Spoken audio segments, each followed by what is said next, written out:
بسم اللہ الرحمن الرحیم۔ السلام علیکم۔ پروگرام علم و حکمت میں خوش آمدید۔ میں ہوں محمد حسن الیاس۔ ناظرین کرام، اس پروگرام میں ہم غامدی صاحب سے مختلف دینی، علمی، فکری، تاریخی موضوعات پر گفتگو کرتے رہتے ہیں۔ بسا اوقات ایک ایک موضوع پہ گفتگو کئی اقساط میں چلی جاتی ہے، لیکن ہماری یہ کوشش ہوتی ہے کہ تمام موضوعات کی تکمیل کے دوران یا اس کے بعد ہم آپ کے وہ تمام سوالات جو ہمیں ای میل پہ موصول ہوتے ہیں غامدی صاحب کی خدمت میں رکھیں اور ان سے جاننے کی کوشش کریں کہ جو نئی الجھنیں، نئے مسائل اور نئے سوالات اور پریشانیاں ہیں اس بارے میں ان کی کیا رائے ہے۔ ایک دفعہ پھر اس سلسلے کو لے کے حاضر خدمت ہیں ہمارے ساتھ حضرت صاحب ایک تشریف فرما ہیں جناب جاوید احمد غامدی صاحب۔ السلام علیکم غامدی صاحب۔ وعلیکم السلام۔ ہم سے بہت شکریہ، آپ کے وقت کا متفرق سوالات پر مشتمل آج کا یہ پروگرام ہے، اور کوشش ہوگی میری کہ ای میل پہ جو لوگ ہمیں سوالات بھیجتے ہیں اور چاہتے ہیں کہ آپ ان موضوعات پہ براہ راست گفتگو کریں، ان کی رہنمائی دیں، تو اس پر ہم ایک ایک کر کے آپ سے تفصیلات طلب کریں۔ پہلا سوال بہت بنیادی سوال ہے، اور ہم یہ دیکھتے ہیں کہ ہمارے ہاں جس وقت بچوں کو ہم دین کی تعلیم دیتے ہیں تو ان کی جانب سے بھی یہ سوال سامنے آتا ہے۔ کوئی ایک بہت ہی منطقی سوال ہے، اور وہ سوال یہ ہے کہ اگر اللہ کے علم میں یہ بات تھی کہ میں اچھا عمل کروں گا، برا عمل کروں گا، شیطان نے سجدے سے انکار کرنا ہے، جنت کے لیے کون بنایا گیا ہے، جہنم کے لیے کون بنایا گیا ہے، تو پھر یہ ہنگامہ جو ہے دنیا میں جو برپا کیا گیا ہے، جو امتحان ہے، اس کا کیا مقصد ہے جب سب کچھ پہلے سے طے ہے؟ یہ بات کہ سب کچھ پہلے سے طے ہے، یہ صحیح تعبیر نہیں ہے۔ اللہ تعالیٰ نے انسان کو ایک ایسی مخلوق کے طور پر بنایا ہے جس کو اس نے خیر و شر کا امتیاز بخشا ہے، جس کو ارادہ و اختیار دیا ہے۔ یہی انسان کا شرف ہے۔ یعنی انسان کے اگر آپ حیوانی وجود کو دیکھیں تو وہ تو اسی مٹی پانی سے بنا ہے اور مختلف مراحل سے گزرا ہے۔ مختلف مراحل سے گزر کر اس کا تسویہ ہوا ہے، وہ ہر پہلو سے درست ہموار ہوا ہے، پھر اس کے بعد اس کو ایک غیر معمولی شخصیت دی گئی ہے۔ وہ شخصیت آسمانی ہے۔ قرآن مجید یہ کہتا ہے کہ وہ نفخت فیہ من روحی کے نتیجے میں ملی ہے، یعنی اللہ نے اپنی پھونک انسان کے اندر پھونک دی ہے۔ ٹھیک، وہ شخصیت کیا ہے؟ ہم کئی مرتبہ یہ عرض کر چکے ہیں کہ وہ شخصیت ہے کہ جو انسان کو ایک عقلی وجود کے طور پر ایک نیا آہنگ دیتی ہے۔ وہی شخصیت ہے کہ جس کا اخلاقی پہلو انسان کے سامنے آتا ہے اور وہ خیر و شر کے امتیاز کے ساتھ چیزوں کو دیکھتا ہے۔ ٹھیک، یہی شخصیت ہے کہ جس شخصیت کے اندر ایک حصے جمالیات ہے، یعنی وہ چیزوں پر اچھا برا، چیزوں پر خوبصورت بدصورت ہونے کا حکم لگاتی ہے۔ تو انسان کی یہ شخصیت خدا کا غیر معمولی عطیہ ہے۔ اس شخصیت کا امتحان لیا گیا ہے۔ ٹھیک، یعنی اس کو اللہ تعالیٰ ایک ایسی آزمائش سے گزار رہے ہیں جس میں اس کو یہ فیصلہ کرنا ہوتا ہے کہ میں خیر کا راستہ اختیار کروں یا شر کا راستہ اختیار کروں۔ ٹھیک، اس میں ظاہر ہے بہت سے عوامل بھی گرد و پیش میں ہوتی ہیں، ماحول بھی اس میں کبھی تائید کرتا ہے، کبھی رکاوٹ بنتا ہے، لیکن انسان کا ارادہ ان سب چیزوں کے اوپر حکومت کر رہا ہوتا ہے۔ وہ اگر اپنے ارادے کی صحیح تربیت کرے، اپنے ارادے کو صحیح طریقے سے پروان چڑھائے، تو یہ ارادہ ہی اصل میں انسان کی شخصیت کا وہ اظہار ہے کہ جس پر لفظ انسان کا اطلاق ہونا چاہیے۔ ٹھیک، اس ارادے کو عمل میں لا کر وہ کوئی کام کرتا ہے۔ جب تک وہ کام نہیں کر لیتا اس وقت تک اس کے لیے نہ جزا ہے نہ سزا ہے۔ یعنی اللہ تعالیٰ نے یہ بتایا ہے کہ میں جب تک ہر لحاظ سے اتمام حجت نہیں کر لیتا، ہر چیز بالکل واضح نہیں ہو جاتی، اس وقت تک جزا و سزا کا فیصلہ نہیں کرتا۔ تو یہ اللہ تعالیٰ کا کرم اور اس کی عنایت، اس کی رحمت ہے۔ یہ کیوں ضروری ہے کہ اس امتحان سے انسان کو گزارتے وقت عمل کا موقع دیا جائے؟ اس لیے کہ جب اس کو اتنی بڑی نعمت ملنے والی ہے اور مقابلے میں ایک بڑی سزا کی وعید سنائی گئی ہے، تو دونوں چیزوں میں انصاف کو نمایاں ہونا چاہیے۔ ٹھیک، دونوں چیزیں میرٹ پر ہونی چاہیے۔ دونوں چیزیں اگرچہ ملیں گی تو اللہ کی رحمت سے، لیکن بہرحال کسی کو اس میں کوئی شکوہ اور شکایت باقی نہیں رہنی چاہیے۔ قرآن مجید یہ بیان کرتا ہے جزا و سزا کے بارے میں کہ اس میں کسی پر ادنا درجے کا ظلم بھی نہیں، رائی برابر ظلم بھی نہیں ہوگا، بلکہ انسان خود پکار اٹھے گا کہ میں نے یہ فیصلے کیے، میں نے اپنے ارادے سے کیے، میں نے اپنے اختیار کو استعمال کیا، میں اس کے لیے ذمہ دار ہوں۔ جب وہ اس بات کا اقرار اور اعتراف کرے گا، اس کے بعد ہی در حقیقت اس کے لیے جزا و سزا کا فیصلہ ہوگا۔ ٹھیک، یہ اللہ تعالیٰ کا قانون ہے۔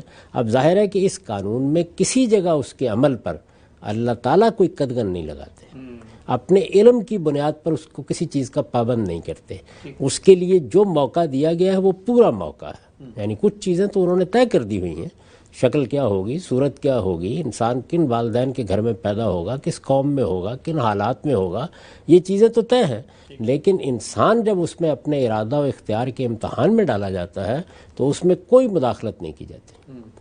یعنی اللہ تعالیٰ نے یہ بتایا ہے قرآن مجید میں، اور خالق نے بتایا ہے، وہی خالق جو یہ کہتا ہے کہ میں ہر چیز کا علم رکھتا ہوں، اسی نے بتایا ہے کہ میرا یہ علم تمہارے ارادہ و اختیار میں ہرگز مزاحم نہیں ہوتا۔ ٹھیک، تو اس وجہ سے ان دونوں میں کوئی تضاد نہیں ہے۔ یوں نہیں کہنا چاہیے کہ ہر چیز طے ہے، یوں کہنا چاہیے کہ جس دائرے میں ہمارا امتحان ہو رہا ہے اس میں ہم اپنے اختیار سے فیصلے کرتے ہیں، ہمارے فیصلوں کی بنیاد پر اللہ کی تائید بھی حاصل ہوتی ہے، ہمارے فیصلوں کی بنیاد پر بعض اوقات ہم شیاطین کے حوالے بھی ہو جاتے ہیں، ٹھیک، لیکن وہ ہمارے فیصلے ہوتے ہیں، وہ ہمارا ارادہ ہوتا ہے، اس میں اللہ تعالیٰ کے علم کی بنیاد پر کوئی مداخلت نہیں ہوتی۔ ٹھیک ہے، یعنی لیبلوکم فیما آتاکم، اور اللہ کا علم میرے عمل پر اثر انداز نہیں ہوتا۔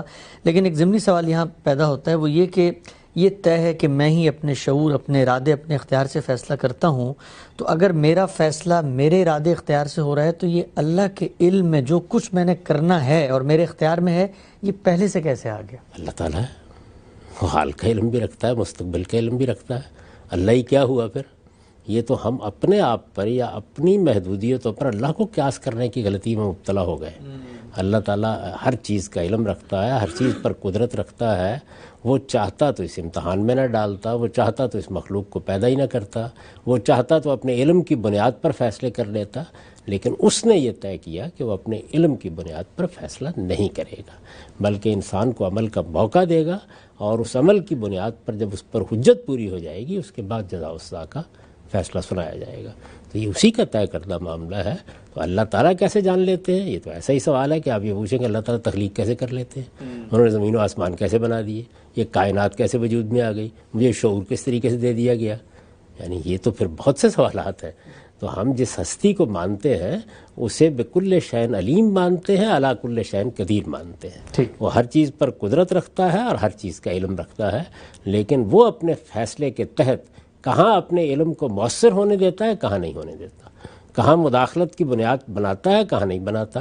وہ جہاں مؤثر کرتا ہے یا مداخلت کرتا ہے وہاں ہم سے پوچھے گا بھی نہیں، اور جہاں وہ یہ نہیں کرتا اسی جگہ ہمارا امتحان بھی ہے، اسی جگہ ہمیں جواب دے بھی ہونا ہے۔ ٹھیک ہے، ہم سب آگے بڑھتے ہیں۔ یہ پوچھا ایک صاحبہ نے کہ ہم دنیا میں دیکھتے ہیں کہ اگر 5ویں جماعت کے طلبہ کا امتحان ہو رہا ہے تو سب کا جو امتحانی پرچہ ہے وہ یکساں ہے، سیم ہے، اس کے اندر کوئی تفاوت یا تفریق نہیں ہے، اور سب اس سے گزرتے ہیں تو ان کو وہی نتیجہ ملتا ہے جو اس کلاس کے تمام حل کرنے والے پرچے والوں کو ملتا ہے۔ لیکن دنیا کا امتحان ہر ایک کے لیے مختلف ہے، کوئی آسائشوں میں ہے، کوئی مصیبتوں میں ہے، لیکن نتیجہ جو ہے وہ سب کا یکساں ہے۔ تو امتحان الگ الگ اور نتیجہ یکساں، یہ کیا بات ہوئی؟ یہ ان کو کس نے بتایا کہ نتیجہ یکساں ہے؟ یعنی ہر شخص جن حالات سے دوچار ہے، جو امتحان لیا جا رہا ہے، جس درجے میں لیا جا رہا ہے، جس ملک میں لیا جا رہا ہے، جس دور میں لیا جا رہا ہے، جن والدین کے ہیں لیا جا رہا ہے، ان سب کا لحاظ کریں گے اللہ تعالیٰ۔ یعنی نہ پرچہ ایک ہے، یہ تو ہماری مجبوری ہے کہ ہم 5ویں جماعت کے ہر طالب علم کے لیے الگ پرچہ نہیں بنا سکتے، ہر طالب علم کے لیے اس کی استعداد کے لحاظ سے پرچہ نہیں بنا سکتے، ہم استعداد کی تعین نہیں کر سکتے۔ تو اس طرح کی دھاندلی تو ہم سے ہوتی ہے۔ اللہ تعالیٰ نے تو جس کو جو بنایا ہے، جو استعداد دی ہے، وہ اس کے ایک ایک پہلو کا علم رکھتا ہے، اس کے لحاظ سے پرچہ بناتا ہے، اس کے لحاظ سے اس امتحان سے گزارتا ہے، اور اس کے لحاظ سے انعام بھی دے گا، اس کے لحاظ سے سزا بھی دے گا۔ ٹھیک۔ اچھا غلام صاحب، ایک اور سوال پیدا ہوتا ہے، وہ یہ کہ جو جنت کے ہم بات کرتے ہیں، اللہ تعالیٰ جب جنت دیں گے تو وہاں پر ہر خواہش انسان کی پوری ہوگی، لیکن کہا جاتا ہے کہ وہاں پر بھی طبقات ہیں۔ تو اس پہ بعض لوگ جو مذہب پر اعتراض کرتے ہیں وہ یہ کہتے ہیں کہ ایک طرف مذہب جو ہے وہ مساوات کی بات کرتا ہے، اور دوسری طرف خود جنت کے اندر بھی جو ہے وہ طبقات ہوں گے، اونچے طبقے کی جنت ہے اور یہ اس سے پست ہے، نیچے ہے۔ تو یہ طبقاتی نظام کا خاتمہ وہاں کیوں نہیں ہوگا؟ وہاں بھی مساوات ہونا چاہیے۔ یعنی مذہب نے کب مساوات کی بات کی ہے؟ مساوات کا لفظ تو مذہب کے لیے بالکل ایک اجنبی لفظ ہے، یہ کہاں بولا گیا ہے؟ قرآن مجید اس لفظ سے بالکل خالی ہے، حدیث کا ذخیرہ بھی خالی ہے۔ ہمارے ہاں جو لفظ کی ورڈ کی حیثیت رکھتا ہے وہ عدل ہے، یعنی جس کو جو صلاحیت دی گئی ہے، جس کو جو استعداد دی گئی ہے، جس کو جو مواقع دیے گئے ہیں، ان کے لحاظ سے اس کے ساتھ معاملہ کرنا. ٹھیک. تو اس لیے وہی معاملہ دنیا میں ہو رہا ہے، وہی آخرت میں بھی ہوگا. ہم جس درجے میں ہیں اور جس درجے کو ہم اپنی صحیح سے حاصل کریں گے وہی ہمارا درجہ ہے، اور اسی میں ہم کو بھیجا جائے گا. ہمارے لیے وہی عنایتیں ہوں گی، ہمارے لیے وہی ہماری تمنائیں پوری کی جائیں گی. ہر شخص جس مقام کو پالے گا یہاں کے امتحان کے نتیجے میں، وہ اس کا مقام ہے، اور وہ مقام اس کو ملے گا نہ صرف یہ کہ اس امتحان کے نتیجے میں، بلکہ وہ امتحان بھی اس کی استعداد اور صلاحیت سے آگے کا نہیں ہوگا. اللہ تعالیٰ تو اپنی شریعت کے بارے میں یہ کہتے ہیں کہ لا یکلف اللہ نفسا الا وسعہا، میں نے جس طرح تمہیں بنایا، جتنی وسعت دی، جو مقدرت دی، جو طاقت دی، میں اس کے لحاظ سے احکام دیتا ہوں، اس کے لحاظ سے جواب دے ٹھہراتا ہوں. ٹھیک ہے، ہم سب آگے بڑھتے ہیں. اسلام میں پوپ جیسی شخصیت، کوئی ایک رہبر، کوئی رہنما، کوئی مقتدی، کوئی امام، اس کا کوئی منصب کیوں نہیں قائم ہے؟ ہم یہ دیکھتے ہیں کہ وہاں پر ایک ہمیں نظر آتا ہے کہ پوری جمعیت جو ہے وہ اکٹھی ہوئی ہوئی ایک شخص کے نیچے. مذہبی اختلافات بھی ہوتے ہیں لیکن فیصلہ کن حیثیت ایک پوپ کو ہوتی ہے. تو اگر مذہب اسلام میں بھی کوئی اس طرح کا تصور ہوتا تو آج مسلمان ایک رہبر، ایک رہنما کے تحت اپنے اختلافات کا فیصلہ کرتے اور آگے بڑھتے. یعنی اس کی کیوں ضرورت پیش آ گئی کہ سب انسانوں کو کسی ایک شخص کا پابند کر دیا جائے؟ وہ ہستی جس کا ہمیں پابند کر دیا گیا ہے محمد الرسول اللہ صلی اللہ علیہ وسلم ہے. تو محمد الرسول اللہ صلی اللہ علیہ وسلم نے جو فرمایا، جو ہدایات دیں، جن چیزوں کو واضح کیا، اگر اس پر اتفاق نہیں ہو رہا تو یہ کون سی ہستی آئے گی آسمان سے کہ جس پر اب اتفاق ہو جائے گا؟ انسان کو آزاد پیدا کیا گیا ہے. وہ لافانی جملہ جو سیدنا عمر کی زبان سے نکلا تھا کہ تم نے ان لوگوں کو غلام کب سے بنا لیا جن کو ان کی ماؤں نے آزاد جنا تھا. ولدتہم امہاتہم احرارا، تو ہماری ماؤں نے ہمیں آزاد جنا ہے. یہ آزادی اس پروردگار کی دی ہوئی ہے جس نے ہمیں بنایا ہے، اور اس کا لازمی تقاضا یہ ہے کہ ہمارے اوپر ہمارے ہی طرح کا کوئی آدمی حکومت نہ کرے. پیغمبر اس لیے حکومت کرتا ہے کہ وہ اللہ کا نمائندہ بن کے آتا ہے، اس کو اللہ کی وحی دی جاتی ہے، اللہ تعالیٰ اس کی نگرانی کرتے ہیں، اس کے اجتہادات تک کو دیکھتے ہیں کہ اس میں کہیں کوئی غلطی تو نہیں ہو رہی، اس کی تصحیح فرماتے ہیں. تو اللہ تعالیٰ کی براہ راست ہدایت کے تحت ہی کوئی آدمی کھڑا ہو سکتا ہے. تو اس کا مطلب یہ ہے کہ جو لوگ یہ کہتے ہیں وہ اصل میں یہ مطالبہ کر رہے ہیں کہ ہر وقت ایک پیغمبر کو موجود ہونا چاہیے. تو اس کے نتیجے میں آپ کی آزادی، آپ کی حریت، آپ کے سوچنے کی قوت سب سلب ہو جائے گی. یعنی جب پیغمبر آتا ہے تو پھر سمینا و اطانا ہوتا ہے. ٹھیک. اس لیے کہ وہ اللہ تعالیٰ کی طرف سے آ جاتا ہے. اس کو پہچاننے میں تو آپ اپنی عقل، اپنے علم کو استعمال کرتے ہیں، لیکن جب اس کو ایک بار پہچان لیتے ہیں اور یہ معلوم ہو جاتا ہے کہ وہ اللہ کے نمائندے کی حیثیت سے آیا ہے، تو پھر تو اس کی بات سنی جاتی ہے اور اس کی اطاعت کی جاتی ہے. اور یہی علم و عقل کا تقاضا ہے. یعنی اللہ تعالیٰ کے مقابلے میں تو آپ نہیں کھڑے ہو جائیں گے نا، وہ ہمارا خالق ہے. تو اپنے جیسے انسانوں میں سے کسی انسان کے بارے میں یہ خواہش کرنا کہ وہ ہمارا پاپا بن جائے، وہ ہمارا باپ بن جائے، وہ ہمارا رہنما بن جائے. رہنمائی میرٹ پر ہو رہی ہے. علماء پیدا ہو رہے ہیں، مفکرین پیدا ہو رہے ہیں، وہ اپنی تحقیقات بیان کرتے ہیں اور اس طرح زندگی کے ہر شعبے میں رہنمائی کرتے ہیں. طب میں کرتے ہیں، سماجیات میں کرتے ہیں، عمرانیات میں کرتے ہیں، سیاست میں کرتے ہیں، معیشت میں کرتے ہیں، سب چیزوں میں کرتے ہیں. جس جگہ آپ کو اس کی ضرورت ہوتی ہے کہ وہاں ایک نظم پیدا کیا جائے، اس میں انتشار نہ ہو، وہ سیاسی نظم ہے. اس میں اپنے حکمران کا انتخاب کر لیجئے. لیکن مذہبی معاملات میں آپ غور و فکر کریں گے، دلیل کی بنیاد پر چیزوں کو قبول کریں گے، دلیل کی بنیاد پر چیزوں کو رد کریں گے. اس میں کسی ایسے شخص کا پابند کیسے کر دیا جائے کہ جس کو خدا کی رہنمائی حاصل نہیں ہے؟ تو میں نے عرض کیا کہ پھر خدا کی رہنمائی کو بھی جاری رکھنا پڑے گا، اس کے علاوہ کوئی چارہ نہیں ہے. ٹھیک. اچھا، ہم یہ دیکھتے ہیں کہ خود عالم اسلام میں کچھ ایسے ممالک، بالخصوص جو حرمین شریفین ہیں، ان کی ایک حیثیت ہے. ان کے جو حکمران ہیں، ان کے جو خدام ہیں، ان کے آگے سب لوگ بہت ہی محبت، عقیدت سے جاتے ہیں اور اپنے مسائل بھی ان کے سامنے رکھتے ہیں. تو کیا یہ ہو سکتا ہے کہ مسلمانوں کے سیاسی اتحاد میں کچھ ممالک کو یا کچھ شخصیات کو یہ حیثیت حاصل ہو کہ وہ تنازعات کا فیصلہ کرنے میں ایک بڑے کا کردار ادا کریں؟ کہ وہ سیاسی تنازعات ہوں گے، سماجی تنازعات ہوں گے، مختلف ملکوں کے درمیان میں کوئی جھگڑا پڑ گیا، کہیں کوئی تدبیر کا مسئلہ ہو گیا، انہی کو حل کرنے کی ضرورت ہوتی ہے. یعنی آپ کو دنیا میں جس وحدت کی ضرورت ہے وہ سیاسی وحدت ہے. یہ جتنی زیادہ آپ حاصل کر سکتے ہیں حاصل کریں. اس میں بھی آپ یہ دیکھتے ہیں کہ موجودہ زمانے میں قومی ریاستیں وجود میں آ گئی ہیں، یعنی بہت سی قومیں، بہت سے گروہ، وہ کہتے ہیں ہمارا الگ ملک ہونا چاہیے۔ کیوں؟ وجہ کیا ہے؟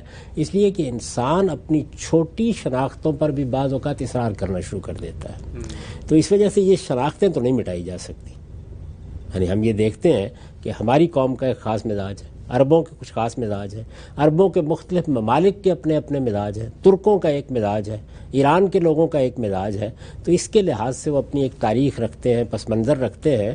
یہ ساری چیزیں ایک شناخت پیدا کر دیتی ہیں۔ اللہ تعالیٰ نے اس شناخت کو قبول فرمایا ہے اور یہ کہا ہے کہ جعلناکم شعوبا وقبائل لتعارفوا۔ یہ شعوب و قبائل ہیں کہ جن کی پھر سیاسی تنظیمیں بھی بن جاتی ہیں، ان سے ممالک بھی بن جاتے ہیں، ان میں سے الگ الگ قومیں اپنی شناخت پیدا کر لیتی ہیں۔ یہ سب فطرت کا بنایا ہوا طریقہ ہے۔ ان میں اتحاد پیدا کیا جائے، ان کو اکٹھا کر دیا جائے، جیسے یورپی یونین بن گئی، جیسے کہ آپ 50 کے قریب ریاستوں کا وفاق دیکھتے ہیں امریکہ میں وجود میں آ گیا، یونائٹڈ اسٹیٹس اسی لیے کہا جاتا ہے۔ ایک زمانے میں سوویت یونین نے ایسے ہی ایک بڑے اتحاد کی صورت اختیار کر لی تھی۔ تو اگر مسلمان ممالک بھی اپنا اس طرح کا اتحاد قائم کر لیں، میرے نزدیک اس میں سب سے زیادہ قابل عمل تجویز مولانا وحید الدین خان صاحب کی تھی۔ یعنی باقی تو خواب ہے، آپ لوگ دیکھتے رہے، ہندوستان کے اس جلیل القدر عالم نے برسوں پہلے یہ تجویز پیش کی تھی کہ اگر لوگوں کو ایک وحدت قائم کرنے کا شوق ہے اور وہ چاہتے ہیں، اور یہ بڑا فطری شوق ہے کہ مسلمانوں کا ایک پورا بلاک وجود میں آ جائے اور مسلمانوں کی ایک خلافت کا جو تصور ہے اس کا احیاء کیا جائے، تو اگرچہ یہ کوئی دینی تقاضا نہیں ہے، آپ الگ الگ ملکوں کی صورت میں بھی رہ سکتے ہیں، لیکن اگر آپ چاہتے ہیں اور یہ آپ کی خواہش ہے، اور بہرحال یہ خواہش بڑی محمود ہے اور اس کے کچھ اچھے نتائج بھی ہوں گے، اس سے دنیا پر بھی آپ کا ایک وقار قائم ہوگا، تو اس میں بڑا سادہ معاملہ یہ ہے کہ اس وقت حرمین ایک بادشاہت قائم ہے، اس بادشاہت سے درخواست کیجئے کہ وہ اپنے آپ کو برطانیہ کی بادشاہت کی طرح آئینی بادشاہت میں تبدیل کر دے۔ یہ ویسے بھی زمانے کا فرمان ہے، ایسا ہونا ہی ہے، آج نہیں تو کل ہوگا، ورنہ خاتمہ ہو جائے گا۔ تو وہ اپنے آپ کو اس میں تبدیل کر لے اور باقی ممالک اس کے ساتھ وہی تعلق پیدا کر لیں جو اس وقت کینیڈا اور آسٹریلیا کا ہے۔ تو میرے نزدیک یہ بڑی قابل عمل تجویز تھی، اور اگر مسلمان ممالک اس جانب بڑھتے تو اس کے نتیجے میں اس وحدت کو دوبارہ حاصل کیا جا سکتا تھا، اور یہ وحدت اب موجودہ زمانے میں جبکہ تلوار نہیں چلتی اور مختلف ممالک فتح نہیں کیے جاتے، اس میں حرمینی کی بنیاد پر حاصل ہو سکتی ہے۔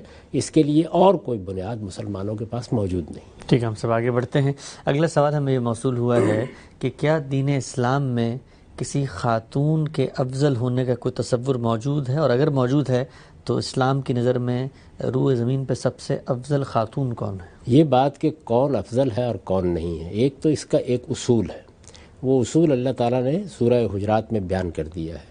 یہ بتایا ہے کہ تم انسانوں کی حیثیت سے پیدا ہوتے ہو، اور اس لحاظ سے تم میں سے کسی کو کوئی برتری حاصل نہیں، تم سب آدم کی اولاد ہو، آدم و حوا کی اولاد کی حیثیت سے انسان ہو، مرد ہو یا عورت، اللہ تعالیٰ نے تمہیں یہ حیثیت دی ہے۔ لیکن فضیلت کس کے لیے ہے؟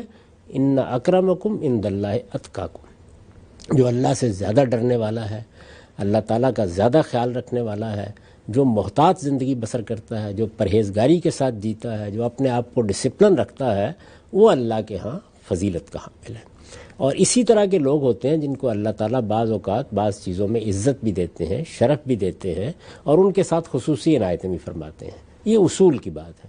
اب رہ گئی یہ بات کہ کس کے سر پر یہ تاج رکھا جائے، تو اس کو جاننے کا میرے پاس تو کوئی ذریعہ نہیں۔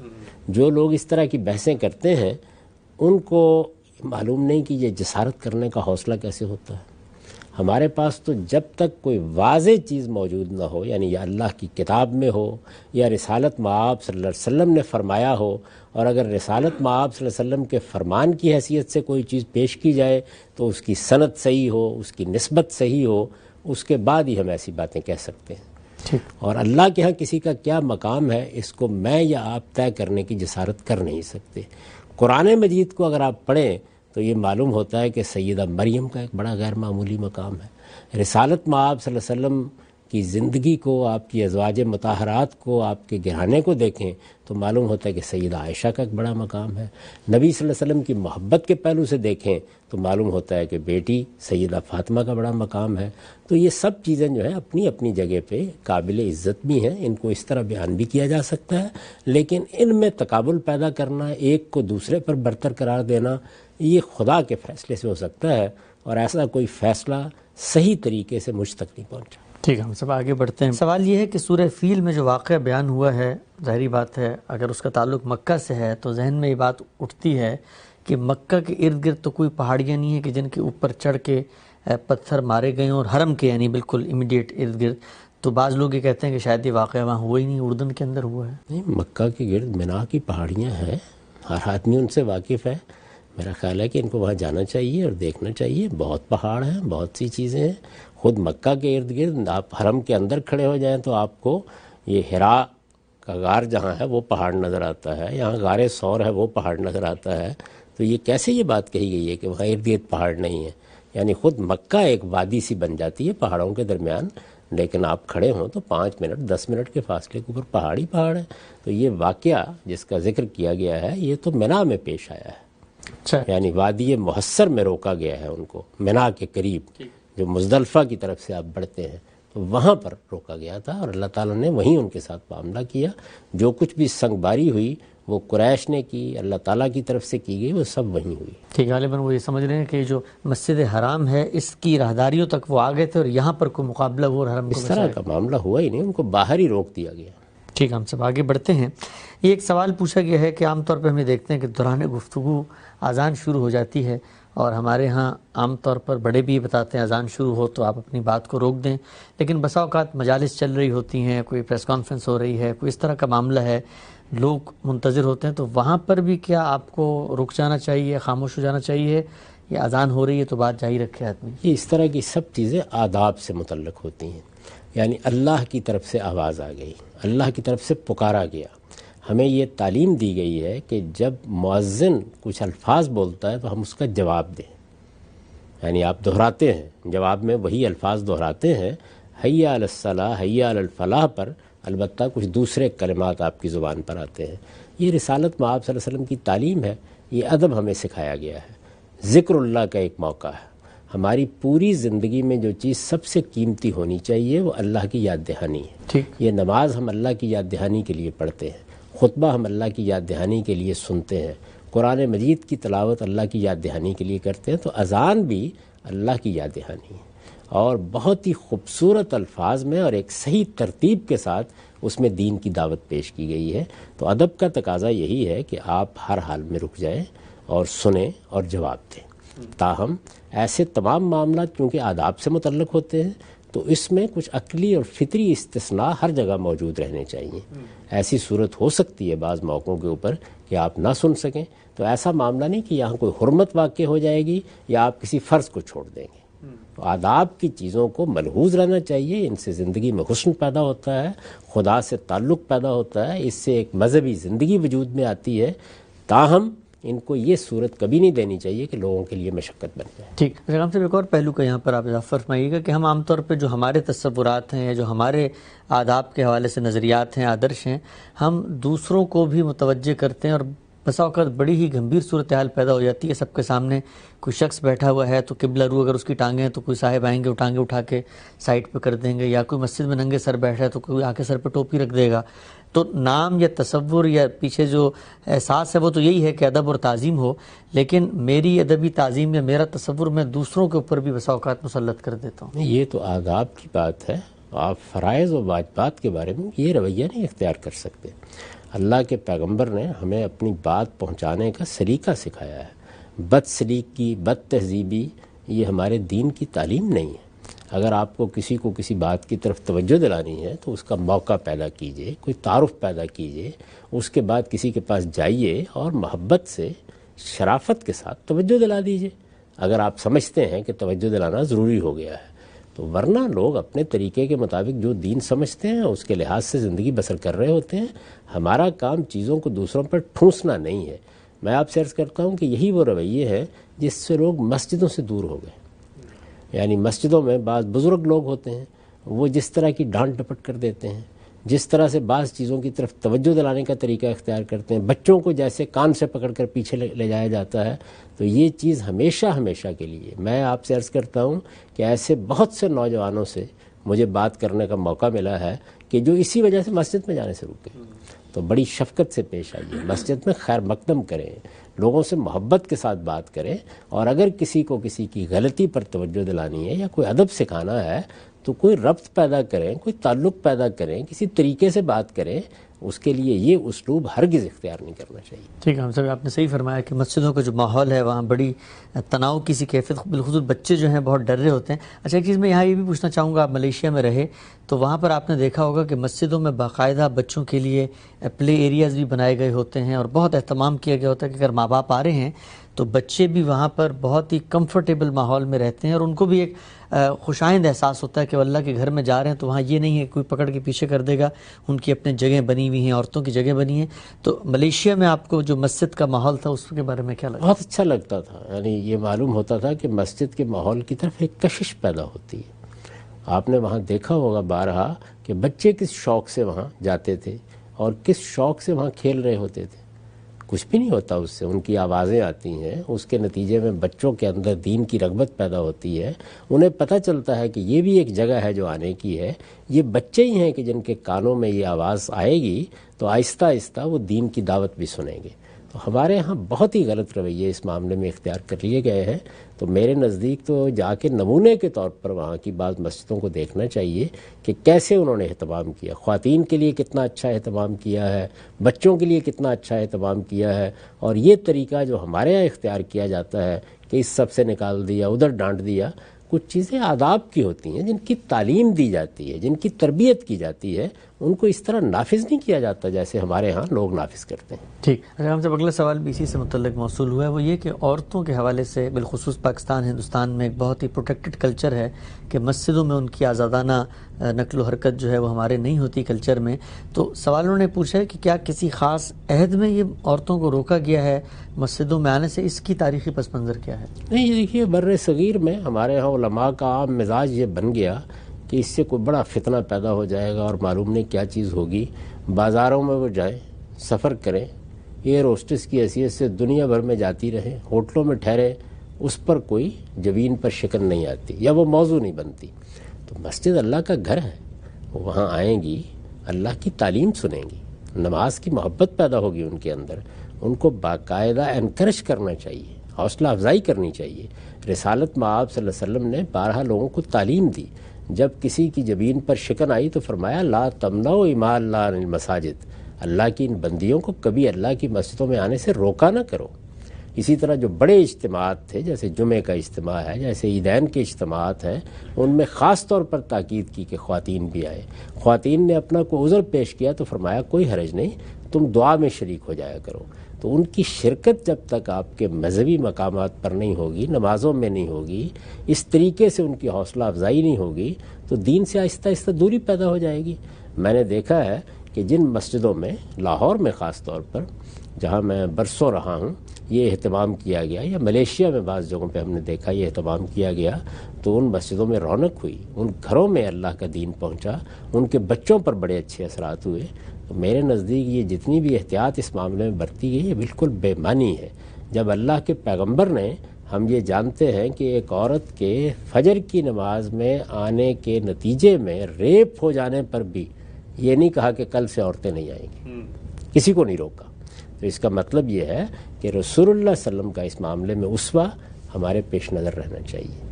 عورتوں کی آپ حوصلہ افزائی کریں گے، وہ مسجدوں میں آئیں گی، وہ دین کی تعلیم حاصل کریں گی، وہ جو کچھ آپ سکھاتے ہیں وہ سیکھیں گی، تو اس سے آپ کے گھروں میں روشنی پھیلے گی. ٹھیک ہے، ہم سب آگے بڑھتے ہیں. نماز کے حوالے سے ایک سوال موصول ہوا ہے اور سوال یہ ہے کہ قرآن مجید نے یہ کہا ہے کہ اپنی نمازوں کی حفاظت کرو، بالخصوص وہ جو درمیان والی نماز ہے.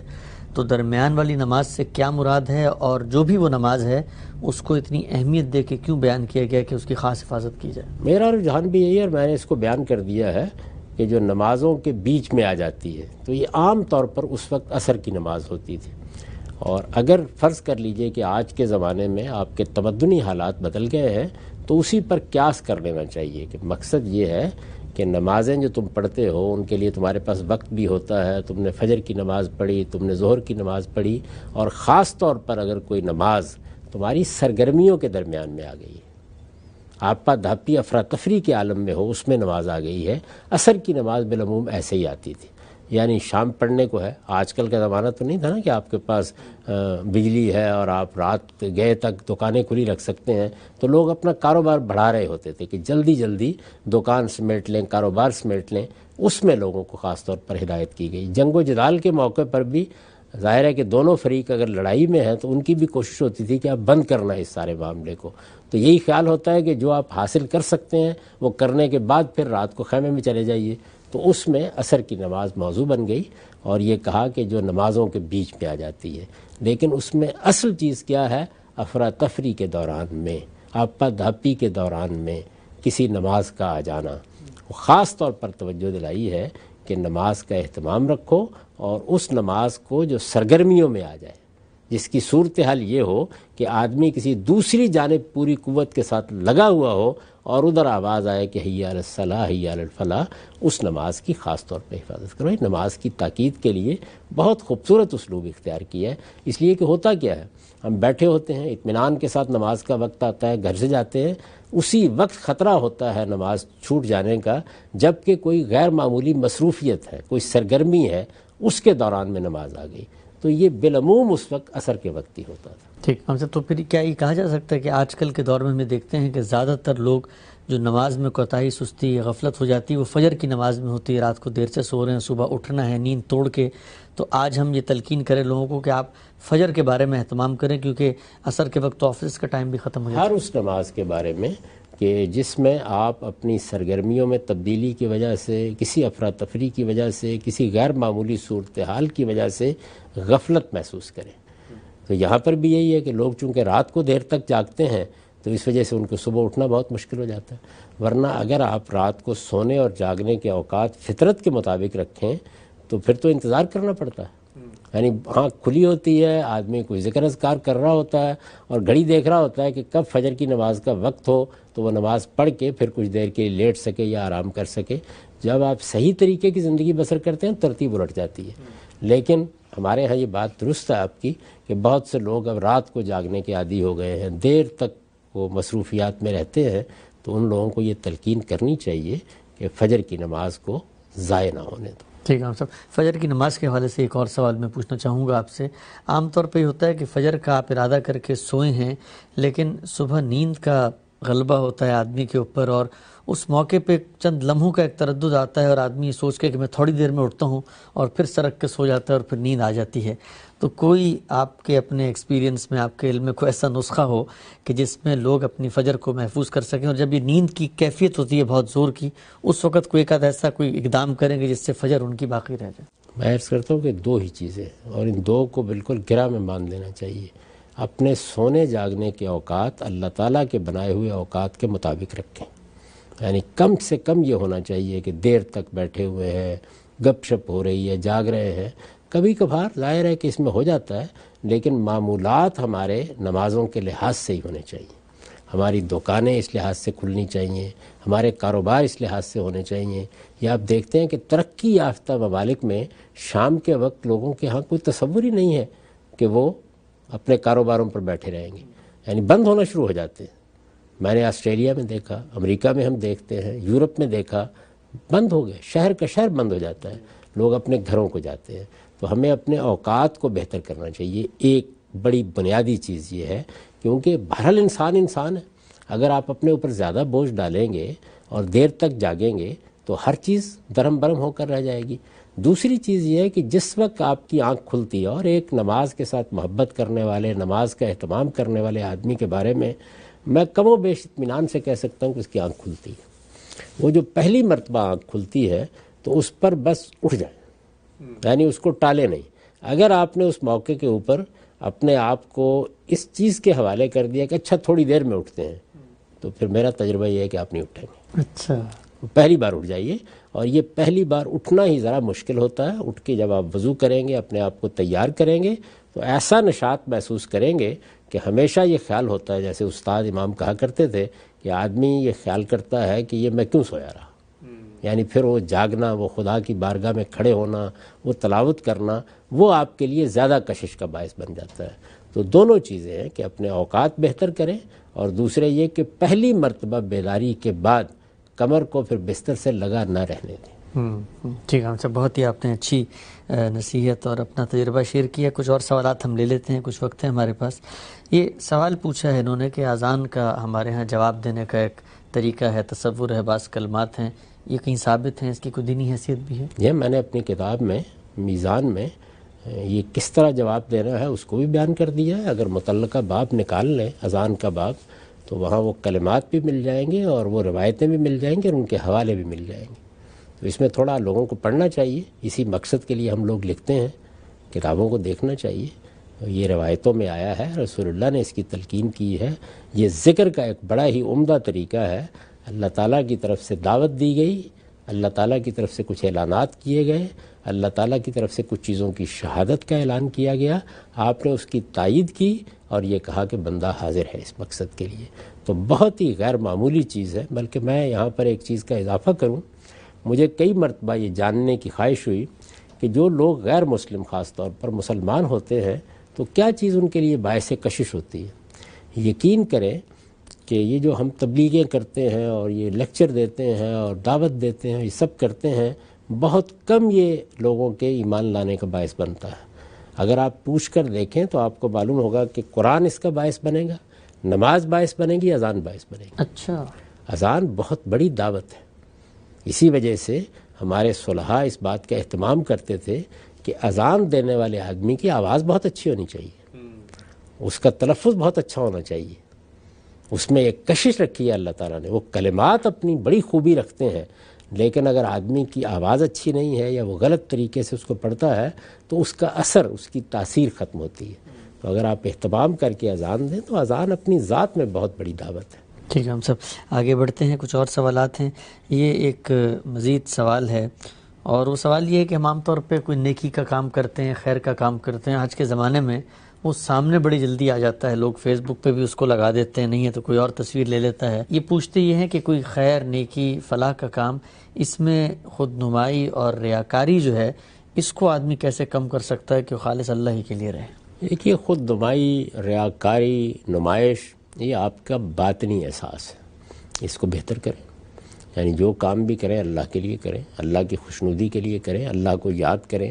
اس طرح کا کوئی احساس پیدا ہو تو توبہ استغفار کریں، لیکن نیکی کو علانیہ کریں یا چھپا کر کریں۔ اللہ تعالیٰ نے فرمایا دونوں میں خیر ہے۔ اچھا، علانیہ نیکی کے اندر بھی دوسروں کے لیے ترغیب ہوتی، نیکی کا ماحول پیدا ہوتا ہے، اس کی ایک فضا بنتی ہے۔ تو اس لیے خود قرآن مجید میں انفاق جیسی چیز کے بارے میں یہ کہا ہے کہ اگر تم علانیہ انفاق کرو یا تم چھپا کر کرو، فنعم ہی، دونوں ہی صورتیں بہت بہتر ہیں، لیکن اگر چھپا کر کرو تو یہ تمہارے لیے اور زیادہ اچھا ہے۔ اچھا، ٹھیک۔ تو ہم سب یہ دیکھتے ہیں کہ جب آپ اعلانیہ کرتے ہیں تو آپ مثلا کوئی خیرات ہے، کوئی کھانے پینے کی چیزیں ہیں، آپ کسی کو دے رہے ہو، اکثر ہم نے دیکھا فوٹوز میں چھوٹے بچوں کو آپ لفافہ پکڑا رہے ہیں یا کوئی ان کو اسی طرح کی چیز دے رہے ہیں، تو ان کی جو عزت نفس ہے وہ دنیا بھر کے سامنے گویا وہ ایک کم تر جگہ پہ کھڑے ہوئے ہیں۔ تو اس کا بھی تو دھیان رکھنا چاہیے کہ ان کے کنسنٹ اور اجازت کے بغیر کوئی بھی ایسی تصویر یا کوئی بھی ایسی چیز کی نمائش نہیں ہونی چاہیے۔ دو چیزیں بالکل الگ الگ ہیں۔ یعنی آپ کا کوئی خرچ کرنا، کسی کی مدد کرنا، اس میں آپ نے اعلان کر دیا کہ میں اللہ کی راہ میں یہ دیتا ہوں یا میں اللہ کی راہ میں یہ دینا چاہتا ہوں، یہ اور چیز ہے۔ اور کسی دوسرے کی عزت نفس کا خیال نہ کرنا، یہ تو اپنی جگہ ایک بڑا جرم ہے، اور اس طرح کی تصویریں لوگوں تک پہنچانے سے اجتناب کرنا چاہیے۔ جب آپ کسی غریب کی مدد کر رہے ہیں، کسی مسکین کے سر پر ہاتھ رکھ رہے ہیں، کسی موقع پر کسی خاندان کے پاس پہنچے ہیں، آپ ان کے لیے کوئی خوراک فراہم کر رہے ہیں، یا کوئی حادثہ ہو گیا جیسے زلزلہ آ گیا، طوفان آ گیا، تو اس میں لوگوں کی عزت نفس کا بہت خیال رکھنا چاہیے اور ان کی تصویریں نہیں ڈالنی چاہیے۔ آپ اپنے بارے میں بالاجمال اگر یہ بیان کرنا چاہتے ہیں یا کوئی اپیل کی گئی ہے کسی موقع پر، اس کے جواب میں آپ کہتے ہیں کہ ہاں میں بھی اس میں یہ دوں گا، تو اس سے اللہ نے نہیں روکا۔ ٹھیک، ہم سب سوال یہ ہے کہ جانوروں کے معاملے میں ہمارے یہاں ایک رواج ہے، مختلف جو طبی نسخے ہیں ان کے لیے، طبی نسخوں کی تکمیل کے لیے، ان کو بنانے کے لیے مختلف جانوروں کو مار کے ان سے اشیاء حاصل کی جاتی ہے۔ اس طرح آپ کے علم میں ہوگا کہ بعض خصوصی ٹوپیاں ہوتی ہیں جو نومولود کسی بکری کے پیٹ سے جانور نکال کے بنائی جاتی ہیں، تو اس طرح کی چیزوں کے بارے میں اگر کوئی ایسے کاروبار سے جڑا ہوا ہے تو کیا اس میں کوئی قباحت ہے دینی لحاظ سے؟ دیکھیے، جانوروں کو ضرورت کے تحت مارنا ہمارے لیے جائز کر دیا گیا ہے. یہ تو ہم گوشت کھانے کے لیے بھی کرتے ہیں، یعنی یہ وہ واحد کام ہے کہ جو نہ بھی کیا جائے تو آدمی جی سکتا ہے، لیکن اللہ کی عنایت ہے کہ اس نے بہت سے جانوروں کو ذبح کرنا ہمارے لیے جائز کر دیا کہ ہم ان کی جان لے سکتے ہیں، لیکن وہ اللہ کے نام پہ لینی چاہیے. کسی بھی جانور کو آپ ذبح کریں اور اس کی کھال سے یا اس کی کسی دوسری چیز سے فائدہ اٹھائیں، اس میں کوئی چیز ناجائز نہیں ہے. تاہم اس میں کوئی ظلم نہیں ہونا چاہیے، کوئی زیادتی نہیں ہونی چاہیے، کسی جانور کے ساتھ کوئی ایسا سلوک نہیں کرنا چاہیے کہ جس کے بارے میں آپ کا ضمیر آپ کو بتا رہا ہو کہ یہ تو شرافت کے، انسانیت کے اور اچھے جذبات کے خلاف ہے.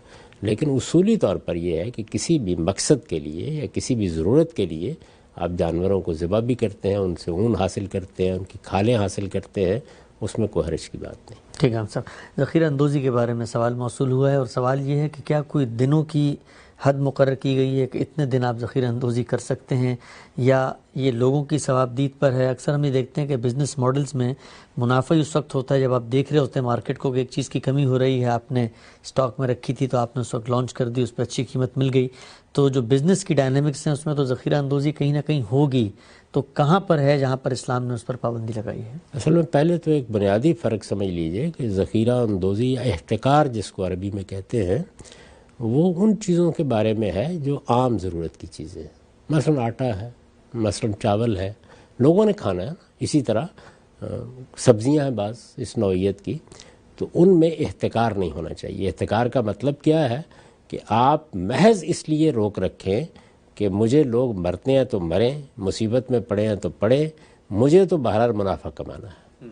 ورنہ یہ چیز کہ ایک چیز آئی ہے اس کو کسی قاعدے سے مارکیٹ میں جانا ہے، وہ ذخیرہ ہی کی جائے گی پہلے، اس کے بعد طریقے سے مارکیٹ میں جائے گی. ایک ہی دن اگر آپ سارے آلو ساری چینی لے کے مارکیٹ میں آ جائیں گے تو اس سے خود مارکیٹ کا توازن خراب ہو جاتا ہے.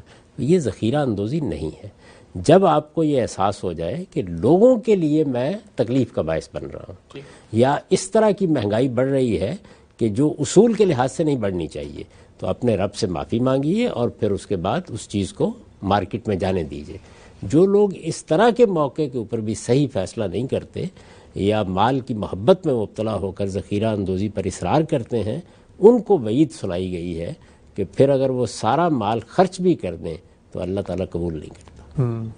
ٹھیک ہے، ہم سب آخری سوال آج کی نشست کا لیتے ہیں، اور وہ سوال یہ ہے کہ ہمارے ہاں جو ٹیکس کی شرح مقرر کر دی گئی ہے، عام طور پہ کاروباری حضرات اگر وہ مکمل شرح ادا کریں تو جو کاروبار چلانا ہے وہ مشکل ہو جاتا ہے، لوگوں کو تنخواہیں دینا اور باقی چیزیں. تو کیا جو جائز مینز ہیں جن کے ذریعے سے ٹیکس کو ریڈیوس کیا جا سکتا ہے قانون کے دائرے میں، تو ایسا کرنا کیا جائز ہے مسلمان کے؟ اس کو تو کوئی بھی ناجائز نہیں کہتا. قانون کے دائرے میں قاعدے کے مطابق جس کی آپ کو اجازت ہے اس میں آپ ظاہر ہے کہ فائدہ اٹھائیں گے. اس لیے کہ جہاں تک اللہ کے دین کا تعلق ہے اس میں تو بتا دیا گیا ہے کہ ٹیکس آپ لے ہی زکوٰۃ کی صورت میں سکتے ہیں. یعنی یہ جو حکومتوں کا حق ہے کہ وہ ہمارے کمائے ہوئے مال میں سے اپنے نظم کو چلانے کے لیے کچھ حصہ وصول کرتے ہیں. یہ حصہ کتنا ہونا چاہیے وہ اللہ نے مقرر کر دیا ہے، اور ساری دنیا اس سے فائدہ اٹھاتی تو دنیا میں بڑی رحمت پیدا ہوتی، کاروباروں کو ترقی حاصل ہوتی، معیشت میں توازن پیدا ہوتا. لیکن بدقسمتی سے اس کو نہیں مانا جاتا اور ہم اپنے طور پر یہ چیزیں طے کرنے کی کوشش کرتے ہیں. تو اس میں آپ جس حکومت میں رہتے ہیں آپ کو دیانتداری سے ٹیکس ادا کرنا چاہیے. تاہم اس میں جو قانون کی روح سے اس کو بچانے کے راستے آپ کے پاس ہیں وہ آپ اختیار کر سکتے ہیں، جس میں آپ کوئی جھوٹ نہیں بولیں، کوئی بددیانتی نہیں کریں، کوئی دھوکہ نہیں دیں. وہ سب جائز طریقے ہیں اور اس میں کوئی حرج کی بات نہیں. زکوٰۃ کی صورت میں اگر ٹیکس لیا جائے، یعنی ساری حکومتیں اس بات پر آمادہ ہو جائیں کہ اللہ کے مقرر کردہ طریقے پر اور اللہ کی مقرر کردہ شرع کے مطابق ہی ہم اپنا حق لیں گے. اللہ تعالیٰ نے تو یہ فرما دیا کہ اس سے زائد تمہارا حق ہے ہی نہیں، اسی میں تم کو یہ نظم چلانا ہے، اور باقی اخراجات پورے کرنے کے لیے بھی دوسرے طریقے بتا دیے ہیں. تو اگر آپ اس طریقے کو اختیار کریں تو ایک تو یہ ہے کہ لوگوں کو اطمینان حاصل ہوگا کہ ہم روزانہ ان چیزوں کا ہدف نہیں بنیں گے. وہ مقدار اتنی خوبصورتی سے طے کی گئی ہے کسی پر گرائی نہیں گزرتی. اس کو طے بھی اس طریقے سے کیا گیا ہے کہ وہ گویا پوری سوسائٹی میں پھیلنا شروع ہو جاتی ہے. اس کے پیچھے خود دینے والوں کے لیے یہ محرک ہوتا ہے کہ ہمارے رب کا حکم ہے ٹھیک، تو یہ اس کے بارے میں تو یہ بات ٹھیک ہے. باقی جہاں تک حکومتوں کے لگائے ہوئے ٹیکس ہیں ممکن حد تک اس میں قانون کے مطابق رہنا چاہیے. ہم سب ہمارے پروگرام کا یہاں پہ وقت ختم ہوتا ہے. بہت ہی شکریہ، آپ نے بڑی تفصیل سے جوابات دیے. ناظرین، آج ہم نے آپ کی جانب سے موصول ہونے والے وہ سوالات، اشکالات، وہ نئے اطلاقی اپلائیڈ مسائل غامدی صاحب کے سامنے رکھے اور غامدی صاحب نے ان کا تفصیل سے جواب دیا. آپ کے ذہن میں اگر کوئی اور سوال اٹھتا ہے تو یہ سوال ہی ہے جو شعور اور آگہی کے رستے کھولتا ہے اور علم اور ادراک کے دریچے واہ ہوتے ہیں. اپنے سوال ہمیں ای میل کیجیے، انشاءاللہ آنے والے پروگرام میں ان کو بھی شامل کریں گے. میزبان محمد حسن الیاس کو اجازت دیجیے. اللہ حافظ.